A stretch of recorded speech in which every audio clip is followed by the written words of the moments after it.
அது வெறும் மணிரத்னம் கமலஹாசனோட உழைப்பு மட்டும் இல்லை, அத்தனை பேரோட உழைப்பு இருக்கு அதுல. ஒரு ப்ரொடியூசரா அப்பா பெரியப்பாவோட உழைப்பு இருக்கு. ஒரு வாட்டிக்கும் சண்டை போடுவாங்க.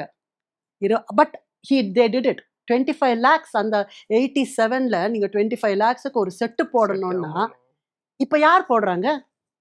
இப்ப இப்போ 100 கேள்வி கேட்க மாட்டாங்களா? அது ஒண்ணு.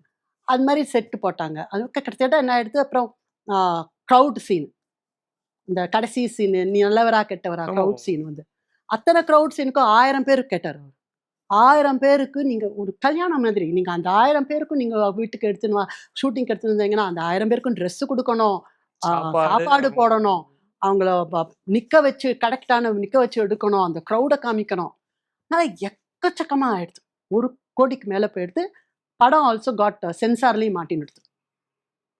வரதராஜ முதலியாரோட கதை அப்படின்னு சொல்லிட்டு குடுக்க மாட்டோன்ட்டாங்க சென்சார்ல. வயலன்ஸ் வந்து அந்த காலகட்டத்துல வந்து பார்க்க முடியல. நாங்களாம் ரஷ் போய் பார்ப்போம். அந்த அந்த அந்த போலீஸ்காரன அடிப்பாரே அவரு. அந்த சீன் வந்து என் பையன் வந்து was 3 years old are 4 years old அவன், என் பையன். அவன் என்ன அவனையும் தெரியாம அழிச்சுன்னு போயிட்டோம் நாங்க. அந்த சீனை ஆரம்பிச்ச உடனே அது அவ்வளோ தத்ரூபமா இருந்தது. மேக்கப்போட சொல்றேன் நானு. மேக்கப்புக்கும் ஆர்டிஸ்ட் அழிச்சுன்னு வந்தாரு அவரு.